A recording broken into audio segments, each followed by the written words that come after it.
سپاسی دەستگای بەخشین دەکەم کە بەمانای وشە بەخشینە، بەمانای وشە دەستگایەکە بۆ خزمەتکردنی خەڵک. دیارە ئەمە ئەتوانی بڵین نە دەهەمین جارە و نە بیستەمین جارە و نە سەدەمین جارە کە دەستگای بەخشین هاوکاری کەمەندامان و خاوەن پێداویستی تایبەتەکانەکە هەم لە کڕینی خانوو، هەم لە دروستکردنی خانوو و هەم لە خستنە سەر ئیشی خاوەن پێداویستی تایبەت، کڕینی کورسی کەمەندامی کارەبایی.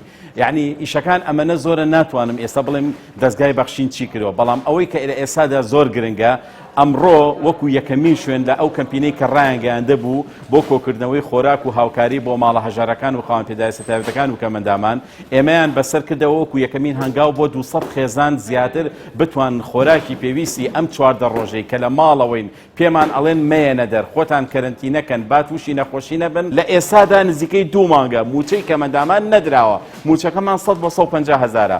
بە سەدان خێزانی کەمەندام هەیە دینار ڕێگیرفانیانە، بە سەدان خێزانی کەمەندام هەیە قوتی ڕۆژێکیانە، یەک قوت و دۆشاویانە، 1 کیلۆ برنج لە ماڵەکەیانە و ناشتوانن بێنە دەرەوە وە کاریشیان نییە. بەڕاستی ئەگەر دەستگایەکی وەکو بەخشین و خێرخوازانی خەڵکی کوردستان بە فریای ژیانی کەمەندامان نەکەون مصیبەت ڕوئەکاتە ژیانی کەمەندامان، کارەسات ڕوئەکاتە ژیانی کەمەندامان. ئەوە ئێمەی ئەزانین کە لە نێو ماڵی کەمەندامانە چوو ئەگوزارێ. ئەوە دەسەڵات نییە، دەسەڵات هەر پێ دەڵێ مێ دەرەوە. سپاستانەکەین کە ئەم 200 ماڵەتان لە کۆڵ ئێمە کردەوە، بەڕاستی کارێکی گەورەیە و وەسپاسی هەموو ئەو خێرخوازانەشەکەین کە لەم 1 ڕۆژەیە